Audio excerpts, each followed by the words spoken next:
Bueno, buen día a todos. Vamos a seguir con la clase que quedamos el otro día.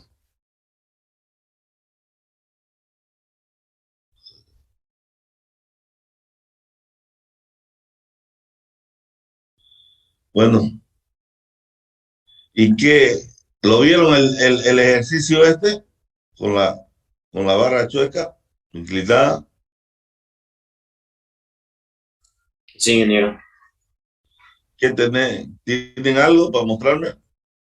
¿O qué dificultad tuvieron? Lo tengo en hoja, no, ingeniero. No, no puedo presentarlo. ¿Pero qué dificultad tuvieron? ¿Por qué método lo hiciste al final? Primero hice en el nudo para encontrar las tensiones, ya luego me hice rectas paralelas primero para la barra AB, me hice una recta paralela, formé triángulo y ahí formé una ecuación ahí.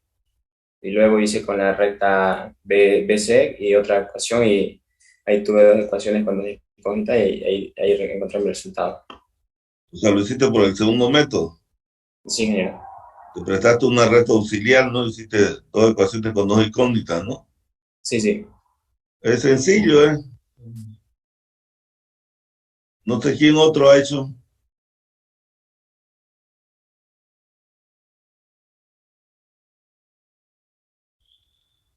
Vayan haciendo, les recomiendo, porque uno va dejándolo el tema y después van a ver que comienza a complicarse la cosa.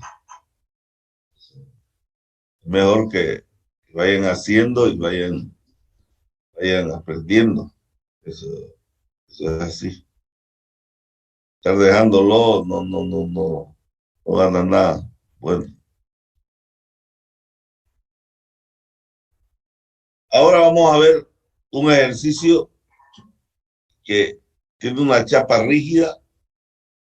Esta chapa rígida lo único que hace es transportar carga a, a los apoyos. Y tenemos un apoyo flexible que es el que se deforma. Tenemos un apoyo fijo que aquí no se deforma. El único movimiento que puede tener si yo suelto este apoyo es girar. Y si yo suelto este apoyo, esto se puede balancear, no girar, como vimos anteriormente. Entonces en ese apoyo tenemos un sinnúmero de cartas, o sea, un sinnúmero de fuerzas. Y esa fuerza, aquí da la Q, 2000, P1, 6000, P2, 8000. Tiene el módulo de elasticidad de las barras elásticas y tiene sus distintas secciones. Y nos piden encontrar el desplazamiento del punto A y las tensiones de las barras 1, 2, 3, 3, que son las barras elásticas. Lo lógico es que si este es fijo y corto acá, este elemento, yo tengo un elemento físico acá, fijo, no se mueve. Esta barra, el único movimiento que va a tener va a ser para abajo o para arriba, pero en el nudo, ¿no? No puede moverse de otra manera, o así se puede mover. Porque esta parte es elástica, entonces esta parte se puede mover para arriba o para abajo. Uno elige como quiere, esto no hay problema. El movimiento este elige como uno desea, si es para arriba o para abajo. Y después ya vemos si es correcto o incorrecto. En este caso, nosotros podemos determinar las fuerzas internas en estas barras. Determinar las fuerzas internas, vamos a determinar el desplazamiento del punto C. Al determinar el desplazamiento del punto C, como sé que gira esto, aquí se va a dar el desplazamiento del punto A que podemos calcularlo.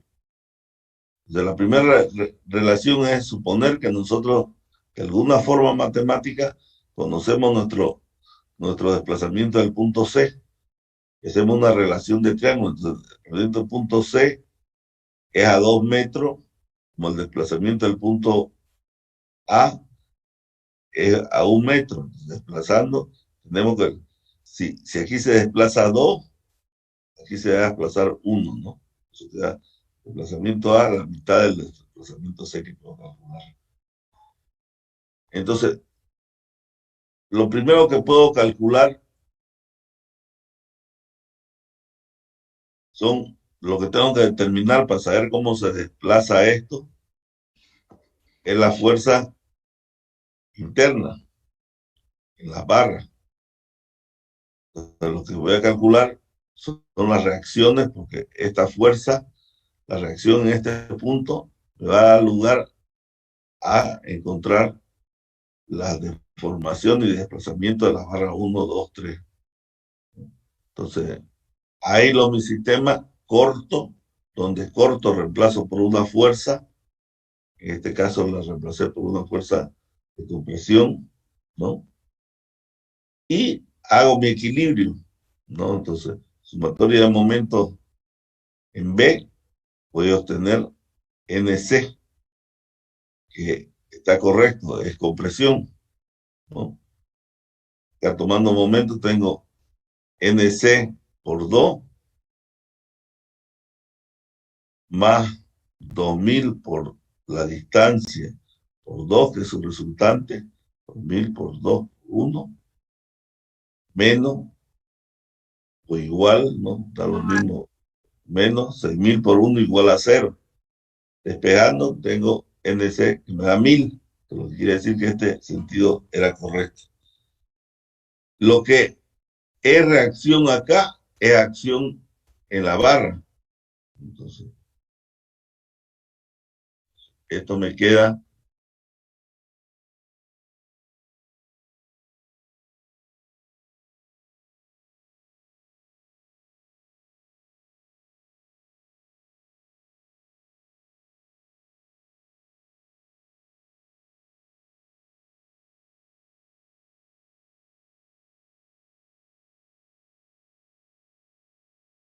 Esto me queda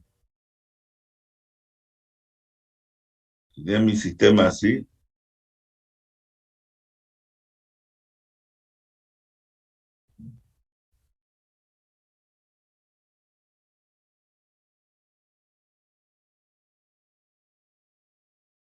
Entonces, este NC se viene como acción acá.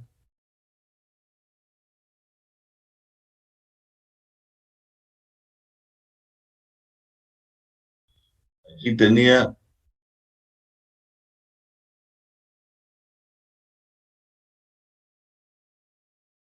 mi NC se viene como acción acá. Tenía mi P2, entonces seguramente tendrá que venirse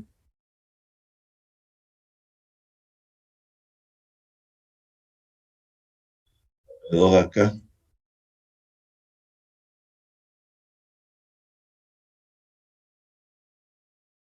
Primero que quiero saber qué fuerzas normales están trabajando en esta barra 1, en esta barra 2,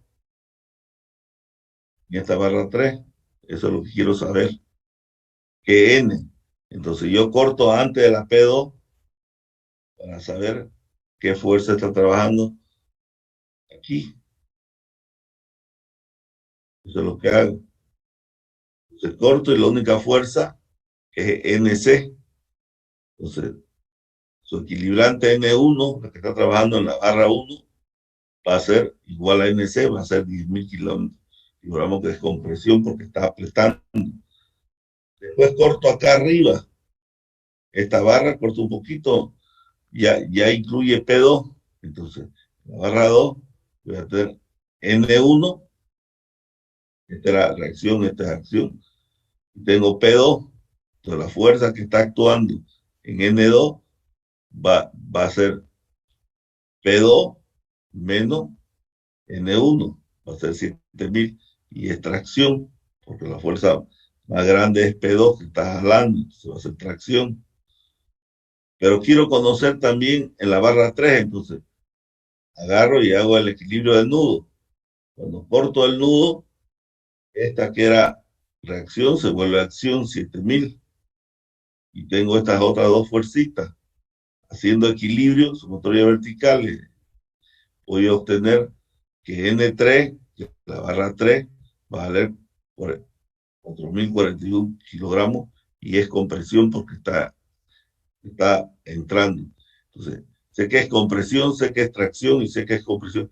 Entonces, esta barra se acorta, esta barra se alarga y esta se va a cortar. Entonces, ya puedo calcular, teniendo la fuerza interna que trabaja en cada barra, ya puedo calcular sus deformaciones. Entonces, las deformaciones siguiendo la ley de Hooke que tenemos nosotros, la conocemos, la ley complementaria de Hooke, calculamos sus deformaciones. Su deformación no va a ser más que ocupar esta fórmula. Entonces va a ser N1 que ya conozco, L1 que conozco, E y A1. Conozco todo. Yo sé que N1 dijimos que era compresión. L1 dijimos que era 120. E es 2 por 10 a la 6. A1 es 4 centímetros. Tenemos todo. De reemplazar nomás. Y me da 0.015 que acorta. De igual manera hago para la barra 2, N12 que es 7000, pero en este caso esta alarga. Y la barra 3 hago lo mismo. Delta L3, N3 por L, su longitud, y queda que acorta. Entonces, he calculado las deformaciones para cada barra, pero a mí me interesa calcular el desplazamiento del conjunto o del punto C, en otras palabras. Entonces, si yo hago un pequeño análisis, primero me ubico donde la deformación ha sido cero, y la deformación cero siempre va a estar en los apoyos, aquí no se deforma. Entonces, ahí voy a empezar a desplazar y a deformar el sistema. Entonces, yo he dicho que delta 3 se acorta, entonces esta barra se va a cortar, pero esta barra no puede estar independiente de esta. Entonces, el movimiento único que puedo hacer es 90 grados y 90 grados, y me hace un desplazamiento delta BE, ¿no? Después de esta barra 2, ¿qué sucedió? La coloco la barra 2, en el nuevo punto la coloco la barra 2, y esta barra dice que se ha alargado, entonces se alarga. La barra 3, la barra 1, la pongo y pregunto qué sucedió. Se ha cortado, entonces se ha vuelto un poco para arriba. Entonces, si esta es de delta BC, va a ser igual a lo que baja la BE más lo que baja la delta 2 más lo que sube la delta 1. Por eso es delta BC, lo que baja esta más lo que baja esta deformación menos lo que sube B1, ¿no? La fórmula. Entonces, pero delta BE está en función de delta 3. Entonces, si hago un triangulito, voy a tener que el coseno de 30, delta 3B va a ser delta 3 sobre el coseno del ángulo. Entonces, delta BC queda delta 3 sobre coseno más delta 1 más delta L1. En este caso, este delta L1 tiene menos delta L1, menos 0.15, ¿no? El sumatorio pero tiene su negativo porque aquí viene negativo porque se cortó.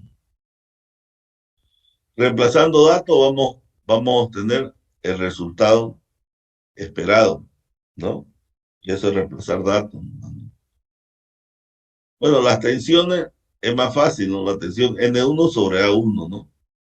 N1 que calculé, 1000 sobre su área, va a ser la tensión 1. Tensión 2 va a ser N2 sobre su área 2. Y la tensión 3 va a ser N3 sobre su área 3. Y con eso he obtenido toda la respuesta que deseaba obtener, que me preguntaban. Bueno,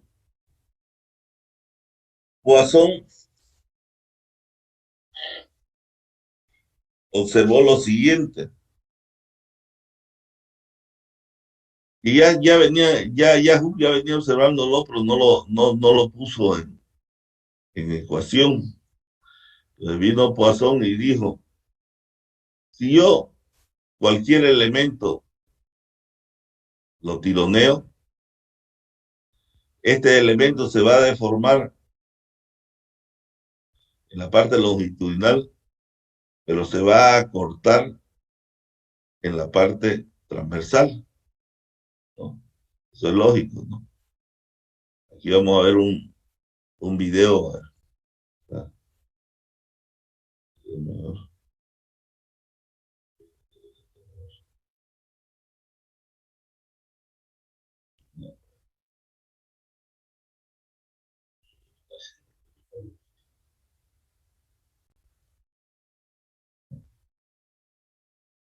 Queremos escuchar música.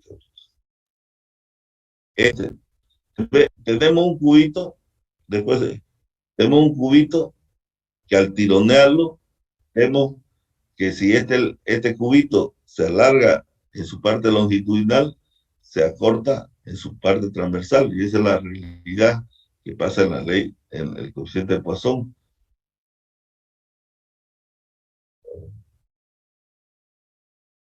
Y bueno, eso mío, va a sonar. Cuando un elemento se encuentra sometido a un estado de esfuerzo uniaxial, se deforma en la dirección del eje con esfuerzo, y por el efecto Poisson también se deforma en las otras direcciones. Así, por ejemplo, cuando un elemento está sometido exclusivamente a un esfuerzo de tracción en el eje X, sigma X, este elemento se alarga en esta dirección y simultáneamente se acorta en las direcciones Y y Z. De igual manera, cuando el esfuerzo actuante es de compresión, el elemento se acorta en la dirección X y se alarga en las otras dos direcciones. Si el material es linealmente elástico, las tres deformaciones se relacionan con el esfuerzo sigma X mediante el módulo de elasticidad del material y el coeficiente de Poisson, mediante las siguientes expresiones. De igual manera, si el esfuerzo actuante sigue la dirección del eje Y, las deformaciones correspondientes serán. Análogamente, cuando el eje de esfuerzos es el eje Z, tendremos. Si el elemento se encontrara sometido simultáneamente a esfuerzos en los tres ejes, podremos emplear el principio de superposición y obtener las deformaciones en cada uno de los ejes como la suma de los casos presentados anteriormente, como se muestra en las siguientes expresiones. Este juego de ecuaciones se conoce como ley de Hooke generalizada para esfuerzos normales y puede representarse en forma concisa como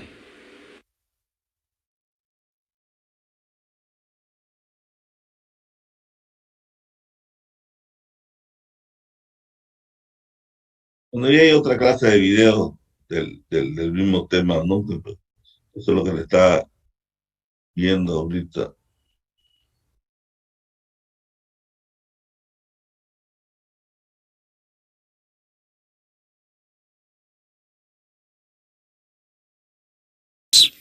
We can derive this expression here, which is that the shear modulus. Hello everyone, and welcome to another video on the Efficient Engineer channel. In this video, we're going to take a look at a really interesting material property, Poisson's ratio. Poisson's ratio is such an important material property because it gives us key information about how different materials deform under loading. Let's get right into it. Está la traducción acá abajo. We can start with a quick example, the rubber band. If you take a rubber band and stretch it along its length will obviously increase. But it is also quite intuitive that at the same time, the band will get thinner. Poisson's ratio can tell us how much thinner the band is going to get. What about for a generic lump of material?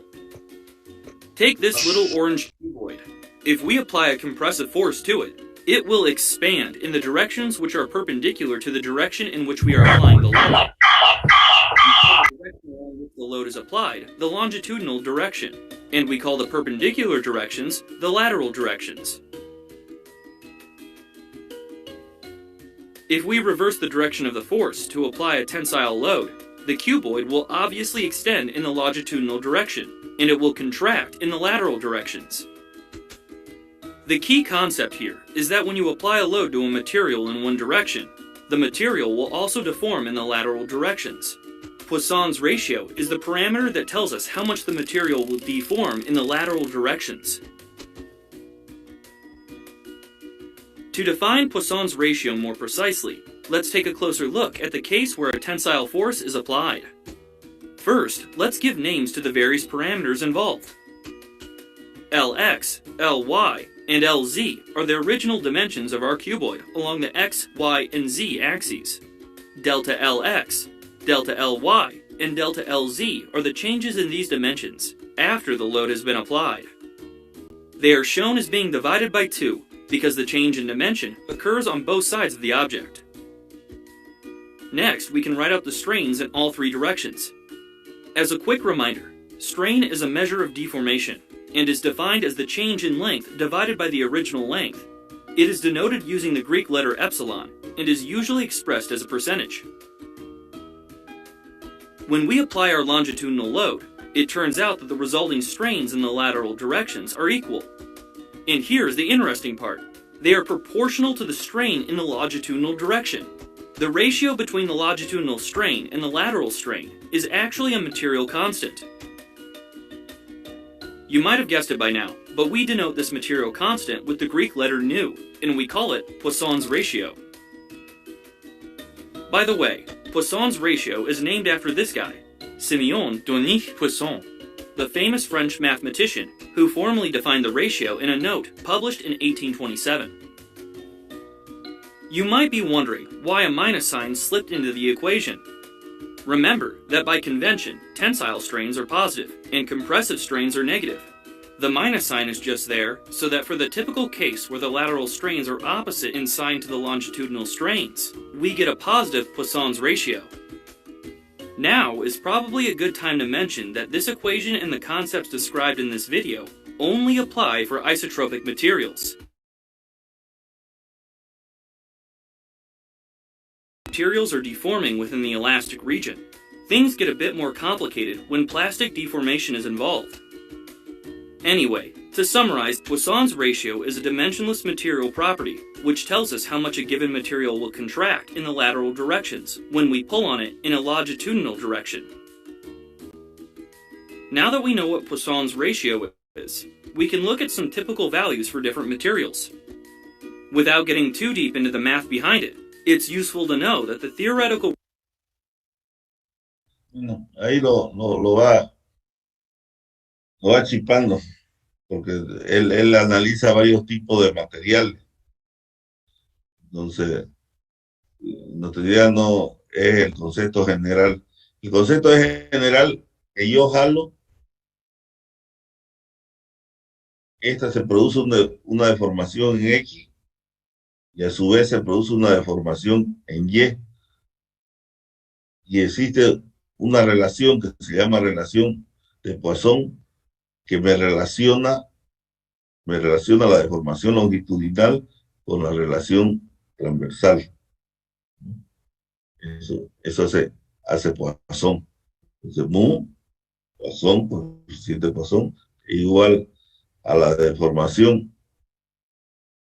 longitudinal que se produjo sobre la deformación transversal que se produjo, ¿no? Debido a esta fuerza en X. Entonces, Hooke, aplicando Hooke, yo puedo calcular, conociendo la deformación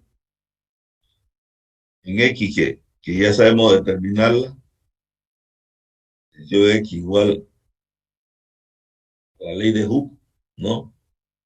Entonces nosotros despejando podemos hallar la deformación en Y, cuánto vale esta deformación en Y, y esa deformación en Y va a estar igual a menos. El menos es porque se está cortando mu por la deformación en X.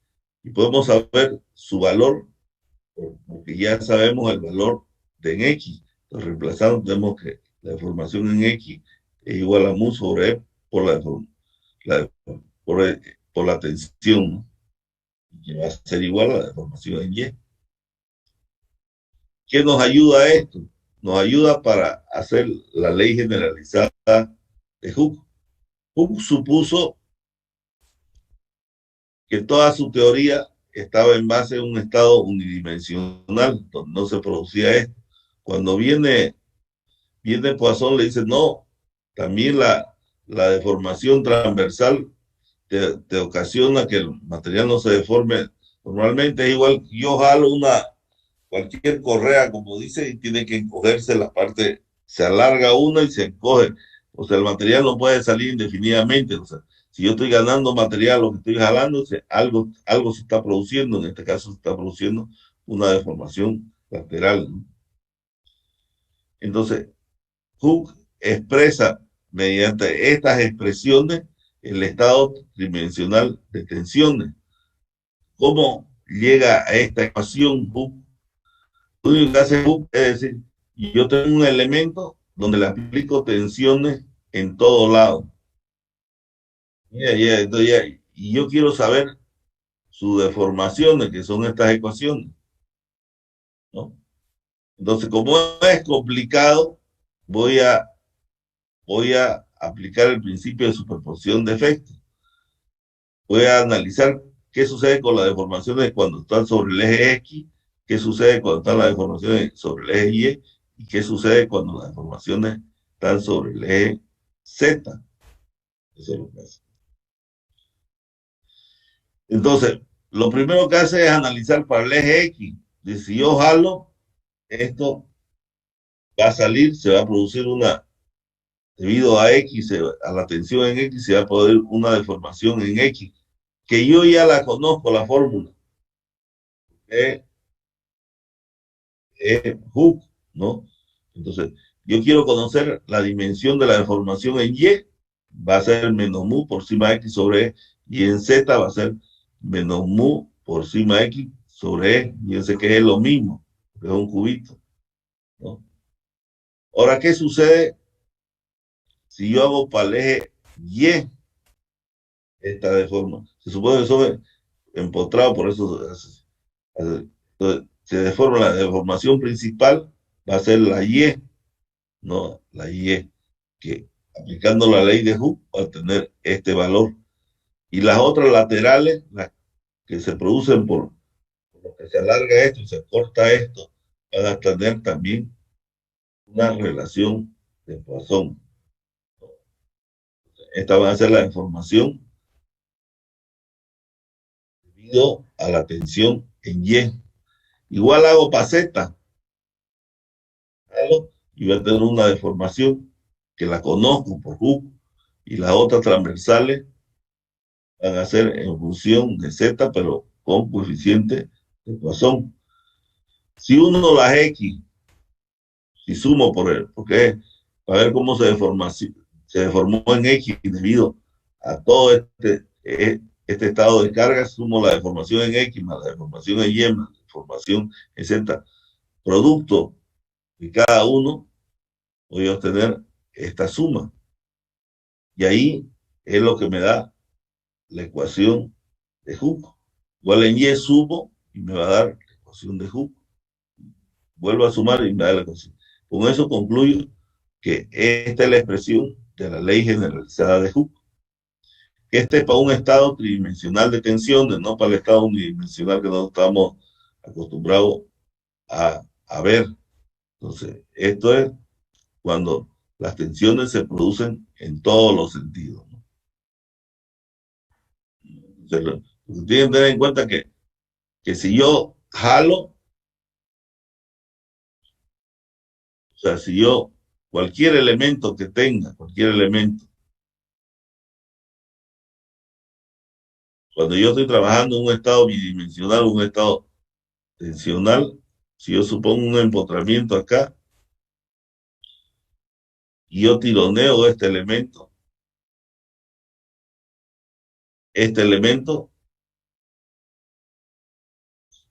va a crecer debido a la fuerza, pero aquí va a haber una deformación X, pero a su vez se va a producir un acortamiento en la sección transversal que es Y. Eso es lo que está sucediendo. Cualquier elemento que se produce. Y a la relación entre este y este se llama coeficiente de Poisson. Se pone menos porque es acortamiento, ¿no? ¿Qué deformación es?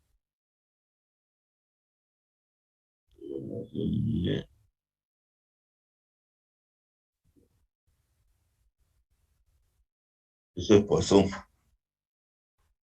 Y eso es lo que tenemos que saber. ¿Para qué tenemos que saber eso?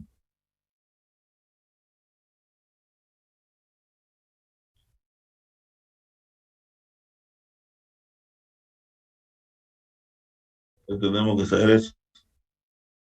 Aquí tenemos un ejemplo. Tenemos un molde de acero indeformable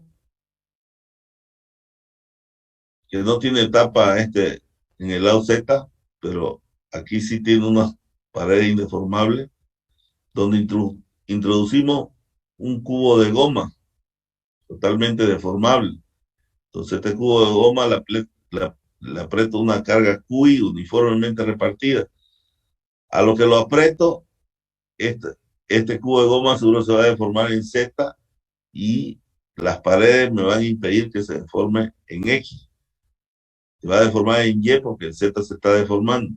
Entonces me dan como dato el módulo de la goma, la carga que le estoy aplicando y me dan el coeficiente de Poisson de la goma, ¿no?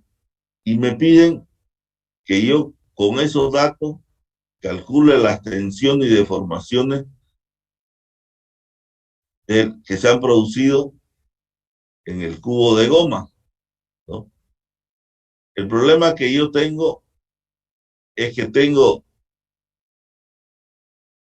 como incógnita 6 incógnitas, porque tengo sigma X, sigma Y, sigma Z de incógnita, épsilon X, épsilon Y y épsilon Z, que son las deformaciones, y tengo las tensiones, tensión en X, tensión en Y y tensión en Z.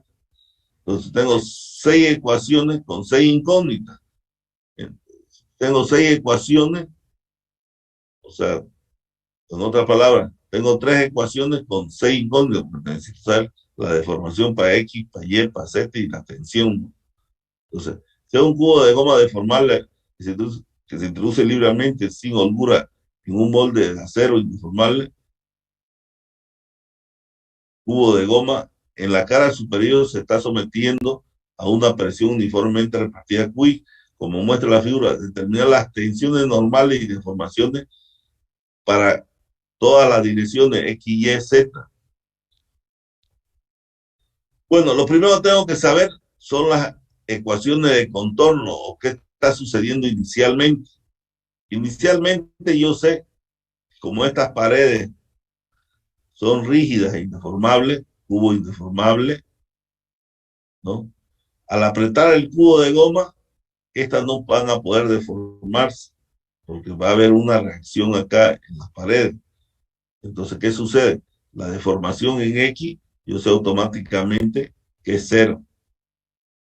Y por consiguiente, si la deformación es 0, porque estoy impidiendo que se deforme, está apareciendo tensión en X. Por eso la tensión es distinta de 0. Bueno, cuando aprieto este elemento para que esté en equilibrio acá, ¿cuánto tiene que valer QI? ¿Cuánto tiene que valer la tensión en Y? Yo estoy apretando QI para que esté en equilibrio, la tensión en Y tiene que valer QI o menos QI porque estoy haciendo compresión. Por eso pongo acá menos QI. Cuando yo aprieto este cubo de goma y se deforma libremente en Z, porque se va a deformar libremente en Z, en la dirección Z se va a deformar libremente, va a existir entonces la deformación en Z. Pero como no hay quien lo ataje, como en este caso aquí la atajan las paredes, no deja que cuando estoy apretando, no deja que este cuerpo se deforme, entonces quiere decir que no va a haber tensión, porque lo estoy dejando que se deforme libremente. ¿Qué quiere decir esto? Es más fácil. Cuando ustedes vieron el apoyo móvil, cualquier apoyo móvil, si yo le ponía una fuerza acá, este iba a reaccionar acá, ¿no? Porque yo le estaba impidiendo este tipo de apoyo, el movimiento vertical. Pero ¿qué sucede si yo le pongo una fuerza acá? Este apoyo hace que se me mueva nada más y no aparece una fuerza, la fuerza es cero, es lo mismo. Si yo aprieto acá, esto sale, esto sale, ¿no? ¿Estamos de acuerdo? Entonces va a tener una deformación, pero ¿qué no va a tener? No tiene una reacción acá en el horizontal, no tiene una reacción, porque no se produce, porque se puede mover. Por eso no aparece reacción, porque lo dejo moverse, no aparece reacción horizontal. Lo mismo, por eso acá, sigma y es menos Q, aquí, sigma z es igual a 0, debido a que la goma puede en esa dirección deformarse libremente, sin que nadie interrumpa el proceso. Por eso es que no se produce tensión en esa dirección. Entonces, de entrada tenemos, haciendo este pequeño análisis, tenemos que la deformación en X va a ser 0, porque están los muros, no lo dejo. La tensión Y va a ser menos Q sub I, porque tiene que estar en equilibrio. Y la tensión en Z, porque no hay quien lo ataje, tiene que ser 0. Entonces me quedan 3 incógnitas. Y estas incógnitas las voy a obtener aplicando las ecuaciones, ¿no? Entonces, como tengo 3 ecuaciones, tengo 3 ecuaciones y 3 incógnitas, comienzo a reemplazar acá y me van a ir dando una por una la respuesta que quería. Entonces voy a tener, para la ecuación 1, yo sé que sigma X es igual a 0. Sé que la tensión QI es menos Q sub I. Sé que la tensión es 0. Entonces voy a obtener sigma X, la tensión en X. Igual, para la expresión 2, voy a obtener sigma Y, ¿no? Reemplazando 0, ¿no? Menos Q sub I.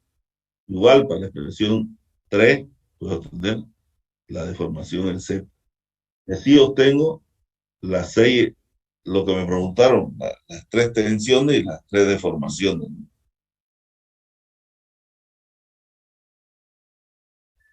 Bueno, entonces este es un ejercicio aplicando la ley del coeficiente de Poisson y finalmente la ley generalizada de Hooke para un estado tridimensional de tensión.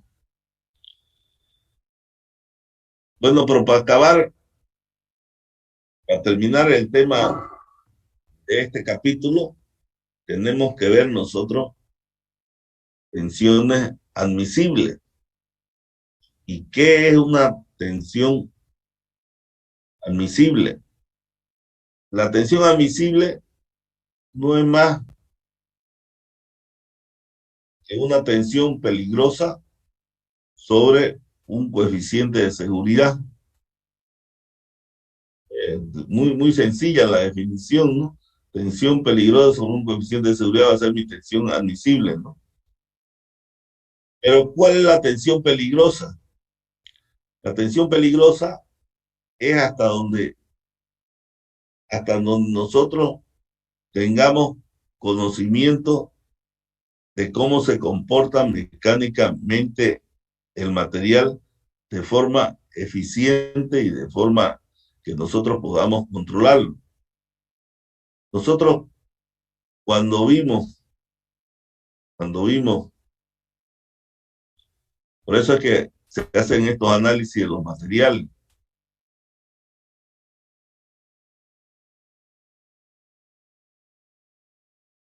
Cuando vimos esta curva, vimos en primer lugar que a partir de la fluencia, esta parte del material, si bien es cierto, no se rompe, esta parte del material, si bien es cierto que no se rompe, pero no sé cómo se comporta.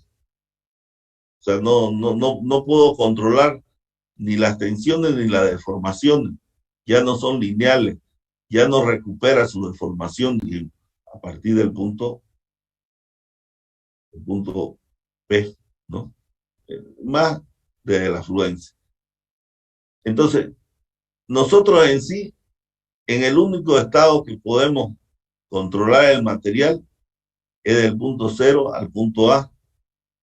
Sería lógico que nuestra tensión peligrosa fuera el límite proporcional de fluencia, la tensión límite proporcional de fluencia, porque en este tramo se cumple la ley de Hooke y además la deformación de cada vez que las cargas recuperan.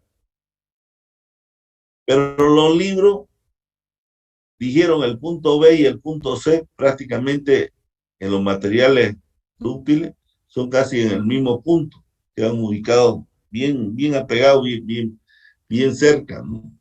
Entonces, el punto B, si bien es cierto que no cumple la ley de Hooke, pero el material lo puedo controlar porque se mantiene todavía elástico, ¿no?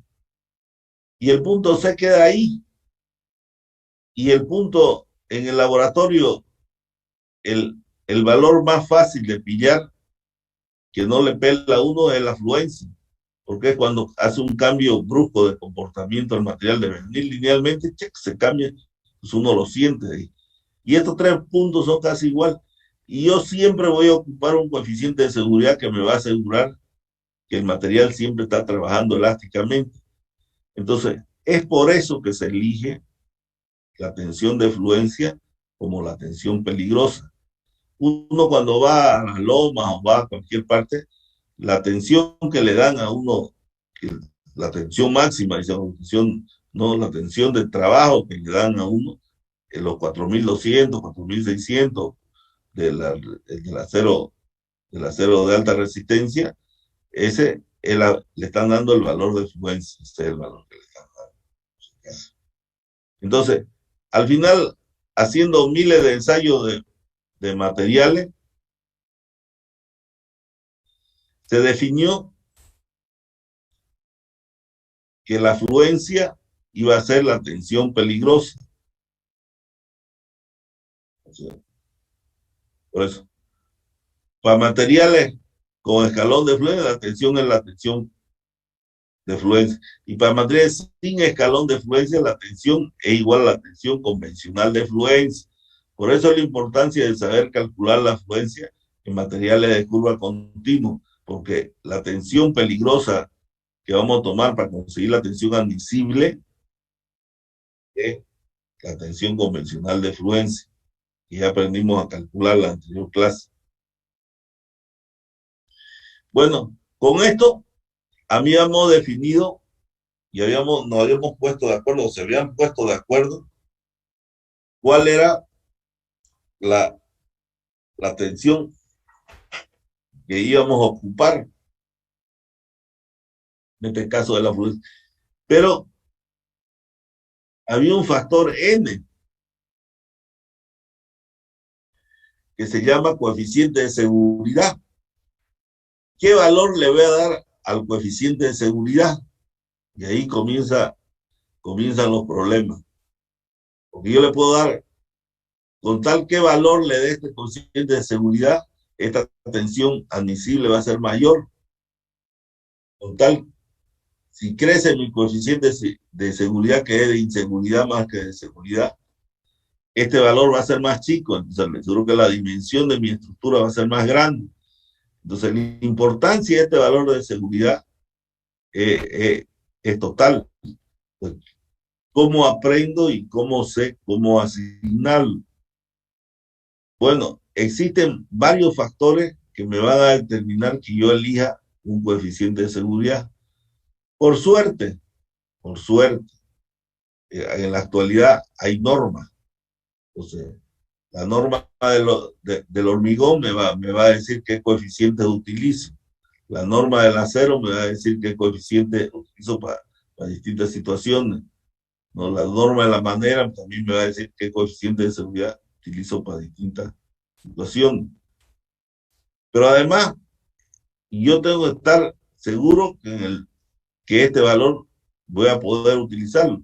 Ustedes van a ir conociéndole este valor, cuánto es máximo, cuánto es mínimo, lo puedo utilizar para seguir una norma en las distintas materias que es madera, metálica y hormigón. Mientras tanto, vamos a saber que este coeficiente de seguridad depende de muchos factores.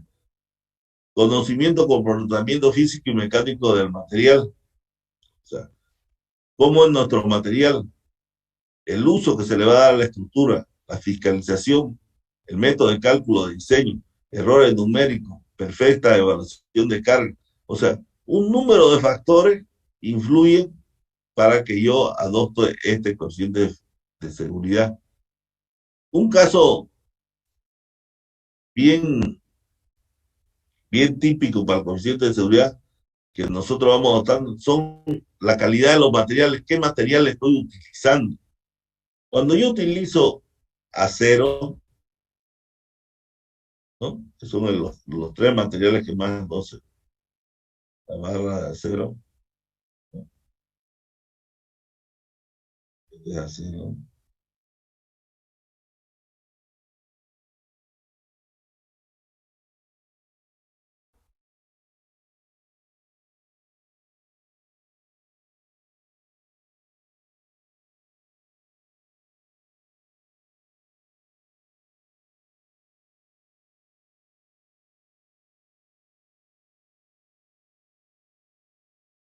Su N de acero,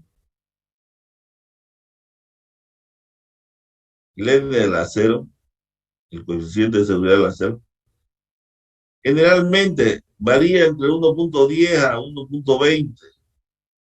Realmente utilizamos 1.10. En otras palabras, si yo tenía una tensión, la divido, le pongo un coeficiente de 1.10, entonces mi tensión admisible o de trabajo va a ser en 10% menor que la que me da el laboratorio.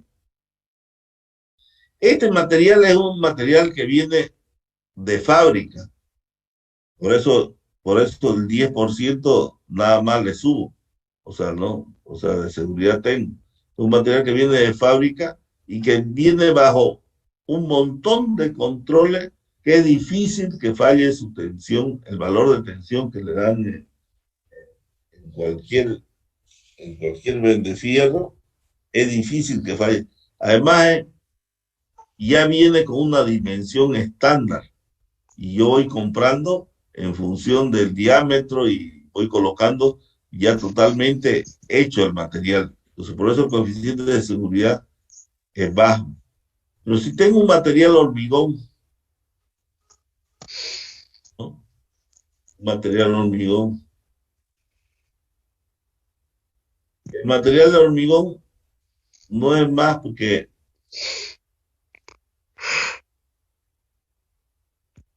¿no? El material hormigón no es más que agregado grueso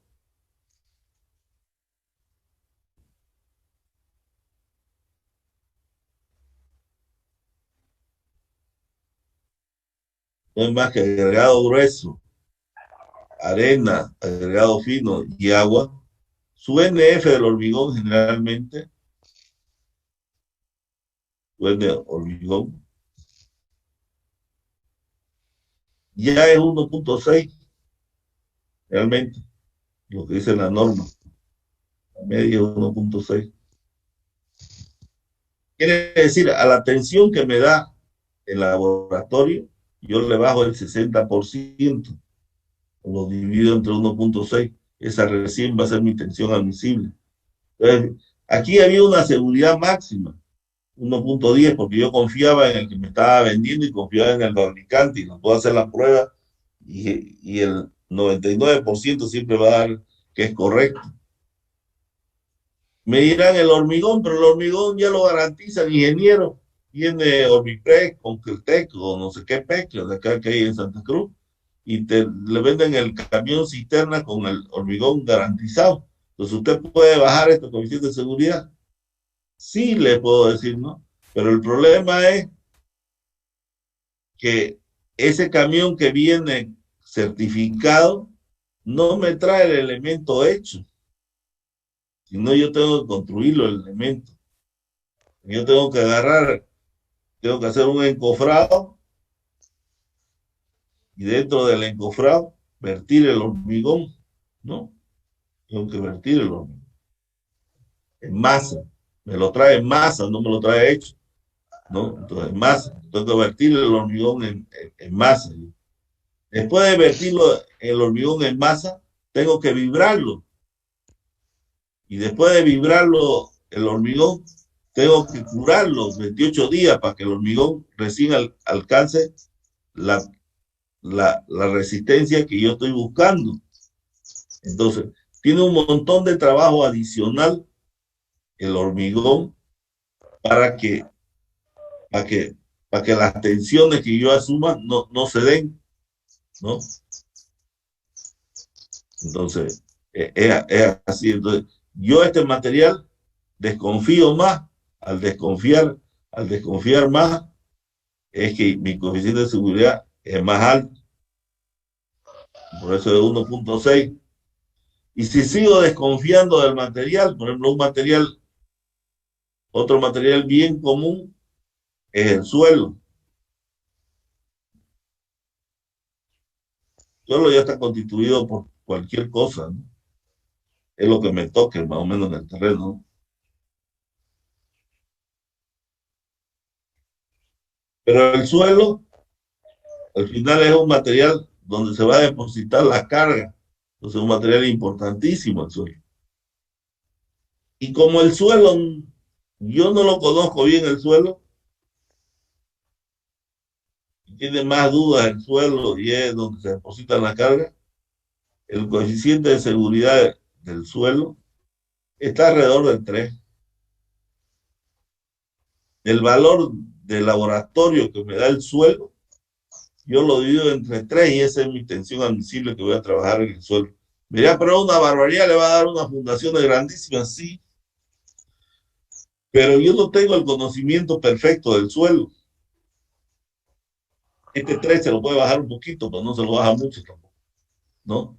Y yo bajando la 2, me ahorro un montón de plata, te va a ahorrar un sinfín, porque las fundaciones van a ser más pequeñas, pero va a perder seguridad seguramente.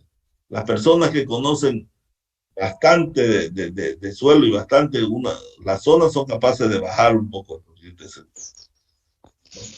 Pero 3 es lo normal que le ponen. Porque yo en un suelo lo que hago es, generalmente, hacemos STP, que lo han visto, el ensayo del suelo. Agarramos y vemos dónde están las fundaciones más cargadas y hacemos 3, 4 estudios de suelo. ¿Cómo lo hacemos el estudio de suelo? Hay un trípode que se llama ensayo STP, ¿no? Donde tiene un martillo, una roldana aquí, un martillo de tal peso, ¿no? Un martillo de tal peso.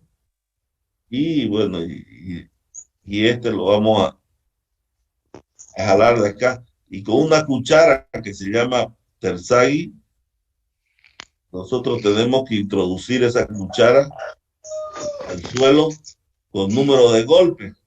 Entonces agarramos tiene su altura determinada y este peso se lo deja caer y ¡toc! Le va dando, ¿no? Otra vez, ¡toc!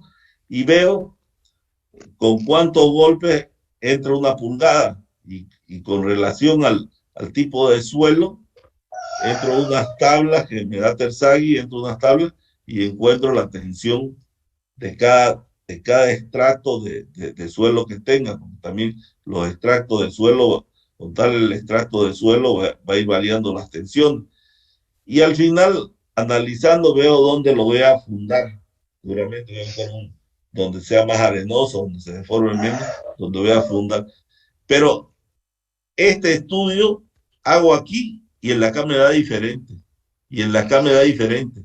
Y es totalmente heterogéneo mi estudio. También puedo hacer estudios de placa de resistencia que se hace para determinar el suelo. Y ahora, generalmente, cuando uno hace ya las fundaciones de los pilotos, los edificios grandes, se hace la prueba de carga, ¿no? Para ver si realmente lo que asumí es correcto, ¿no?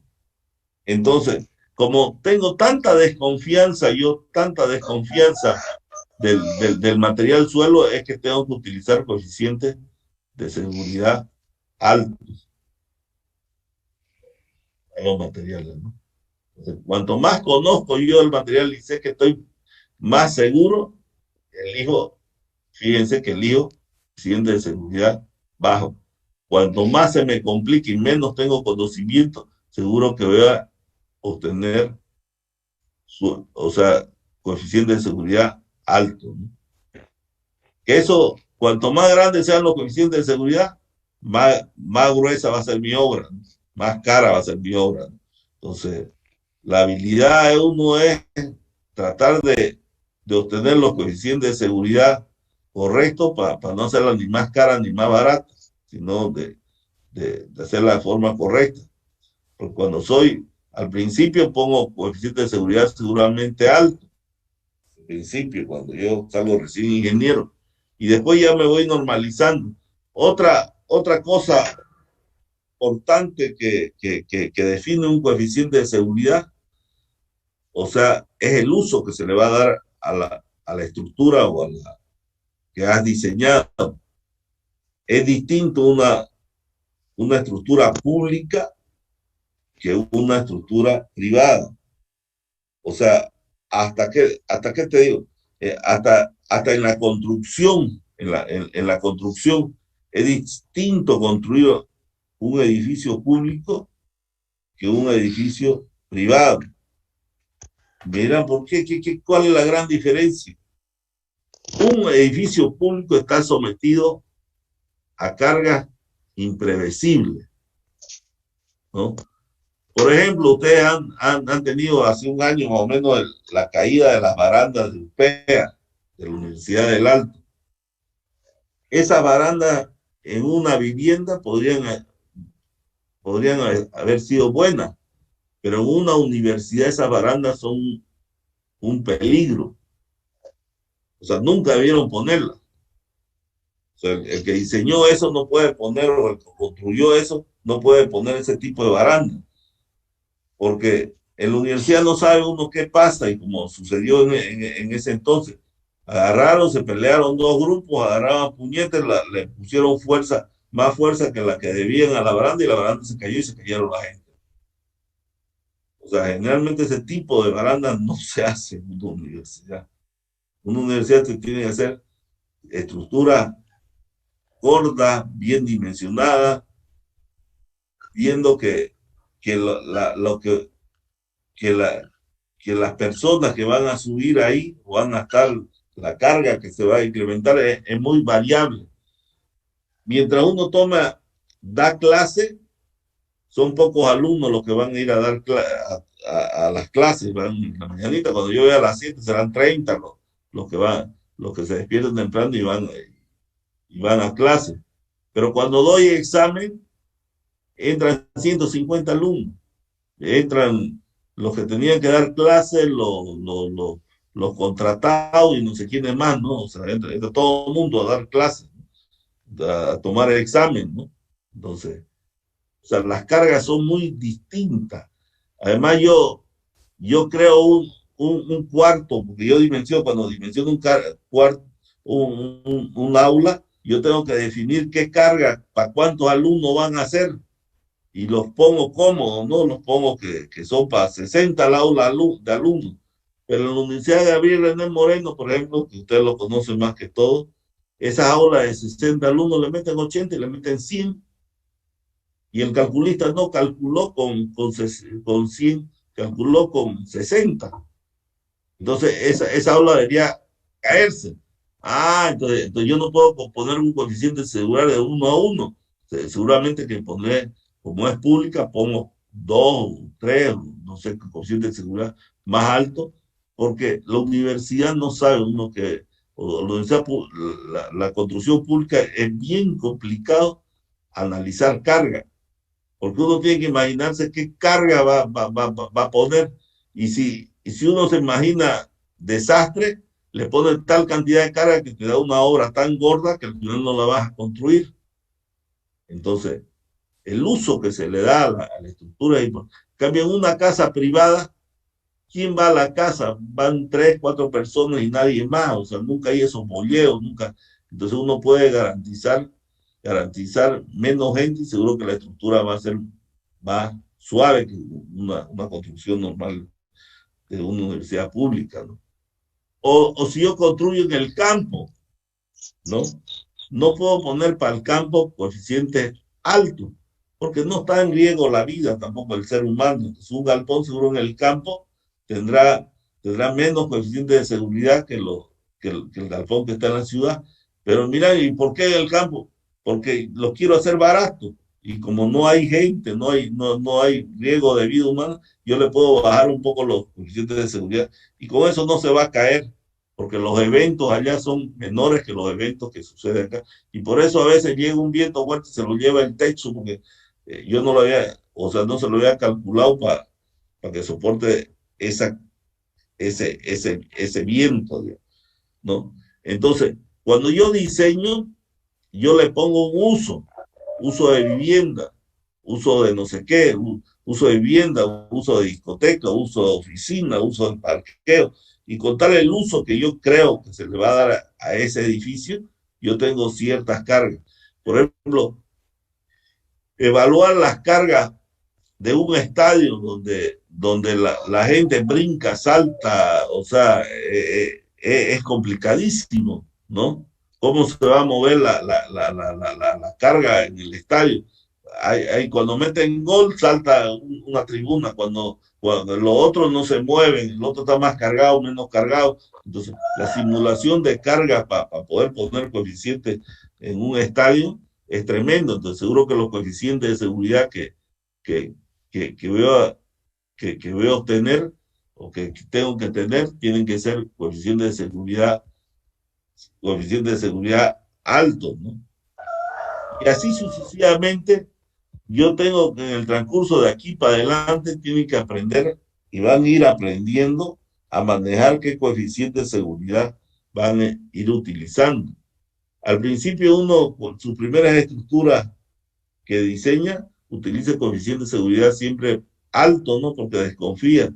Pero después va conociendo uno cómo trabaja las estructuras y va adoptando coeficientes de seguridad más lógicos, ¿no?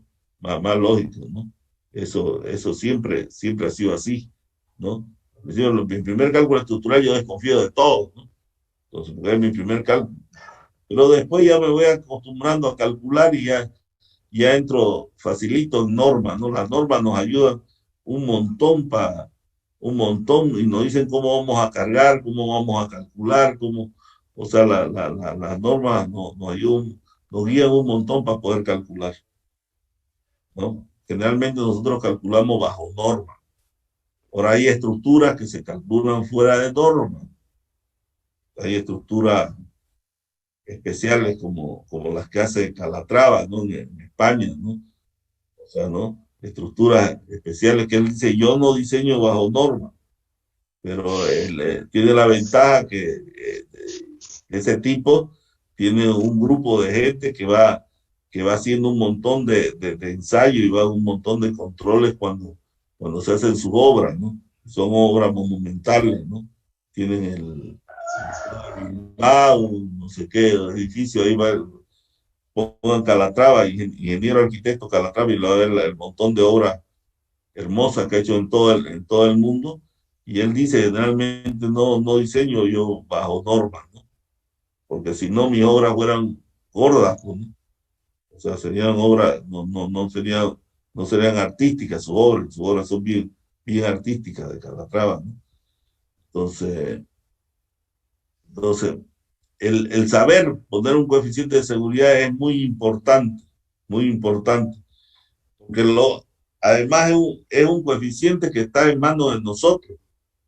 O sea, esa es otra ventaja que hay. O sea,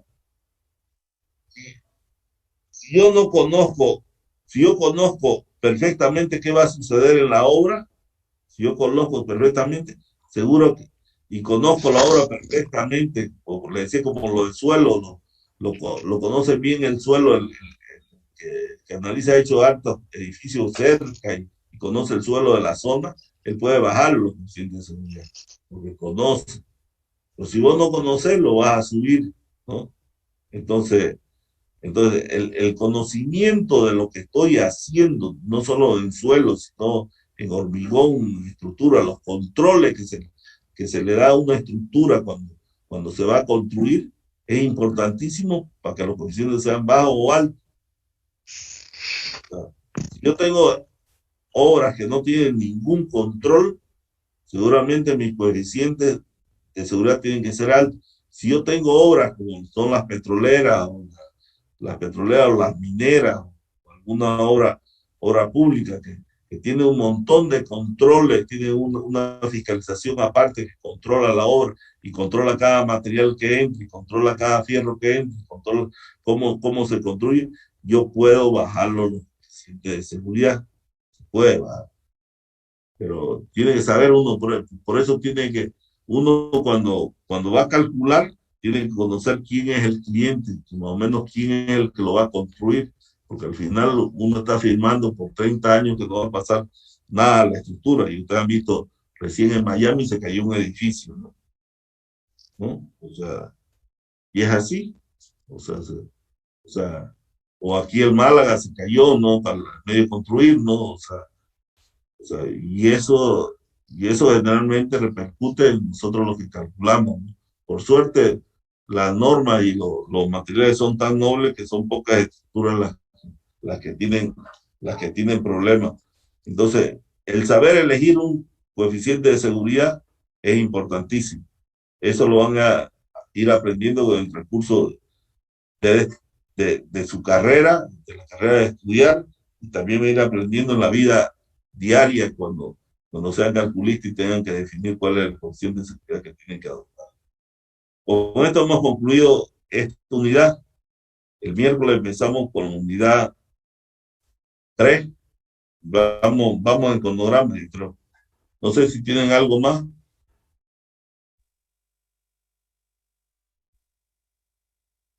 Bueno, parece que son todos silencio, nadie habla ni nadie consulta. Ya, no importa. Entonces, nos vemos conmigo, nos vemos el día miércoles. Gracias a todos. Hasta luego. Hasta luego, Inge. Hasta luego.